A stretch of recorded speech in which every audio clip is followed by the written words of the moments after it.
امریکہ اور اسرائیل کے ایران پر حملوں میں شہادتوں کی تعداد 555 ہو گئی۔ ایران کا 560 امریکی اہلکار ہلاک کرنے کا دعویٰ، مگر امریکہ نے تردید کر دی۔ امریکی سینٹرل کمانڈ نے کہا کہ بڑے پیمانے پر امریکی جانی نقصان کی اطلاعات بے بنیاد ہیں۔ ایران کی جانب سے اسرائیل پر خیبر شکن میزائلوں سے حملے کا اعلان کیا گیا ہے۔ اسرائیل اور امریکہ کے تہران پر مزید حملے۔ کویت میں متعدد امریکی لڑاکا طیارے تباہ ہو گئے۔ ایران کا بحیرہ روم میں اسٹریٹجک اہمیت کے حامل برطانوی فوجی اڈے پر حملہ۔ ایران کے سعودی آئل ریفائنریز پر ڈرون حملے۔ ارامکو اور راس تنورہ میں کام بند کر دیا گیا۔ لبنان کی تنظیم حزب اللہ بھی جنگ میں کود پڑی۔ اسرائیل فوج کے لبنان پر حملے جاری، اموات 31 ہو گئیں۔ ایران نے امریکہ سے مذاکرات سے انکار کر دیا، جبکہ عالمی جوہری ادارے IAEA کے سربراہ رافیل گروسی نے کہا ہے کہ اب تک کسی ایرانی جوہری تنصیب کے نشانہ بننے یا نقصان کی اطلاع نہیں ہے۔ ایران پر حملے کے لیے امریکہ پر دباؤ نہیں ڈالا۔ سعودی ترجمان نے واشنگٹن پوسٹ کی خبر کی تردید کر دی۔ واشنگٹن میں سعودی سفارت خانے کے ترجمان فہد ناظر نے ایکس پر کہا کہ سعودی عرب نے ہمیشہ ایران کے ساتھ سفارتی کوششوں کے ذریعے معاہدہ کرنے کی حمایت کی ہے۔ ان کا کہنا تھا کہ ٹرمپ انتظامیہ کے ساتھ رابطوں کے دوران ان پر کوئی دوسری پالیسی اپنانے کے لیے دباؤ نہیں ڈالا گیا۔ واشنگٹن پوسٹ کی خبر میں دعویٰ کیا گیا تھا کہ اسرائیل اور سعودی عرب نے کئی ہفتوں تک ایران پر حملے کے لیے لابی کی تھی۔ سیکیورٹی صورتحال کے باعث IMF وفد پہلی میٹنگز کے بعد واپس روانہ ہو گیا۔ IMF سے ورچوئل مذاکرات کا فیصلہ کر لیا گیا۔ ذرائع وزارت خزانہ کے مطابق موجودہ سیکیورٹی صورتحال کے باعث وفد سے ورچوئل مذاکرات کا فیصلہ ہوا۔ قرض پروگرامز کی $1.2 ارب کی اگلی قسط پاکستان اور IMF کے درمیان تیسرے ششماہی اقتصادی جائزہ مذاکرات کا دوسرا راؤنڈ اسلام آباد میں ہوا تھا۔ افغان رژیم کے خلاف پاک فوج کی منہ توڑ کارروائی۔ آپریشن غضب للحق کے دوران خوست ایمونیشن ڈپو اور ڈرون سٹوریج سائٹ تباہ کر دی گئی۔ سیکیورٹی ذرائع نے کہا کہ افغان طالبان کی جارحیت کے خلاف پاک فوج کی بھرپور اور طاقتور جوابی کارروائیاں جاری ہیں۔ جلال آباد میں بھی ایمونیشن ڈپو اور ڈرون سٹوریج سائٹ کو تباہ کر دیا گیا۔ فتنہ الخوارج اور افغان رژیم کو پاک افغان سرحد پر بلا اشتعال جارحیت کے بعد ہر محاذ پر بھرپور پسپائی کا سامنا ہے۔ مشرق وسطیٰ کی صورتحال میں پاکستان کی فضائی حدود سے اوور فلائنگ کئی گنا بڑھ گئی۔ فلائٹ ریڈار کے مطابق موجودہ صورتحال میں پاک افغان فضائی حدود سے کئی روٹس دنیا کے مصروف ترین کوریڈور بن گئے ہیں۔ دوسری جانب کراچی اور لاہور ریجن کے مخصوص فضائی روٹس کو مختلف اوقات میں بند کرنے کا فیصلہ کر لیا گیا۔ نوٹم بھی جاری کر دیا گیا۔ نوٹم کے مطابق فضائی روٹ 3 مارچ سے 31 مارچ تک صبح 9 بجے تا دن 3 بجے کے درمیان بند رہیں گے۔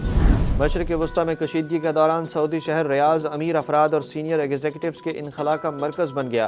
امریکی اخبار سیمافور کے مطابق ریاض کا کنگ خالد انٹرنیشنل ایئرپورٹ خطے کے ان چند بڑے ہوائی اڈوں میں سے ایک ہے جو ابھی تک معمول کے مطابق کام کر رہے ہیں۔ دیگر مقامات پر فضائی حدود بند ہونے کے باعث پھنسے ہوئے ایگزیکٹوز اور امیر افراد بری راستے سے ریاض کا سفر کر رہے ہیں۔ ریاض سے یورپ کے لیے نجی جیٹ چارٹر $3,50,000 تک پہنچ گئے ہیں۔ نجی سیکیورٹی کمپنیاں اپنے کلائنٹس کو سعودی دارالحکومت تک پہنچانے کے لیے SUV گاڑیوں کے بیڑے کرائے پر لے رہی ہیں اور چارٹرڈ طیاروں کا بندوبست کر رہی ہیں۔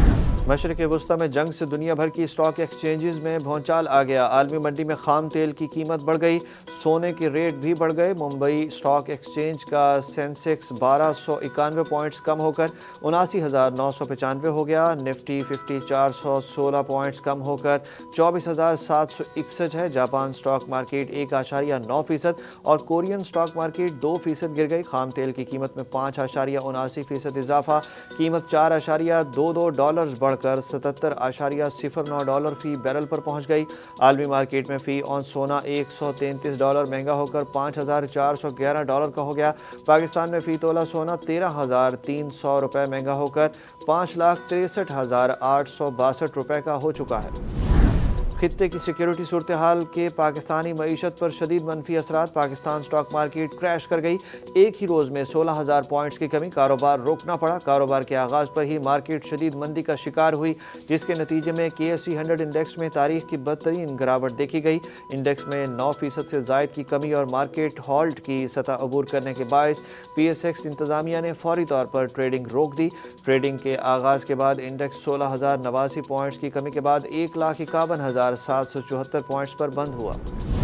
بانی P T I Imran Khan نے آنکھ کے علاج کے لیے اسلام آباد ہائی کورٹ سے رجوع کر لیا۔ ان کے وکیل سردار لطیف کھوسہ نے آنکھ کے علاج سے متعلق درخواست عدالت عالیہ میں دائر کر دی۔ درخواست میں موقف اختیار کیا گیا کہ عمران خان کو علاج کی غرض سے شفا انٹرنیشنل اسپتال منتقل کرنے کی اجازت دی جائے۔ علاج کے دوران بانی کے ذاتی معالج ڈاکٹر فیصل سلطان اور ڈاکٹر عاصم کو بھی رسائی فراہم کی جائے۔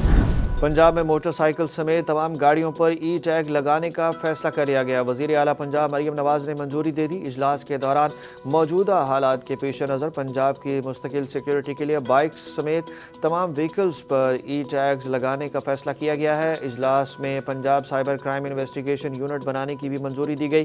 سائبر کرائم کا شکار خواتین اور بچیوں کے لیے خصوصی سیل قائم ہوگا۔ جدید ترین ڈرونز ڈیفنس سسٹم خریدنے کے لیے فوری اقدامات کا بھی حکم دے دیا گیا۔ T20 ورلڈ کپ میں ناقص کارکردگی کرکٹرز کی جیب پر بھاری پڑ گئی۔ پی سی بی نے ورلڈ کپ میں قومی ٹیم کی مایوس کن کارکردگی کے بعد ہر کھلاڑی پر 50 لاکھ روپے جرمانہ عائد کر دیا۔ میڈیا رپورٹس کے مطابق فیصلہ بھارت سے شکست کے بعد ہی ہو گیا تھا۔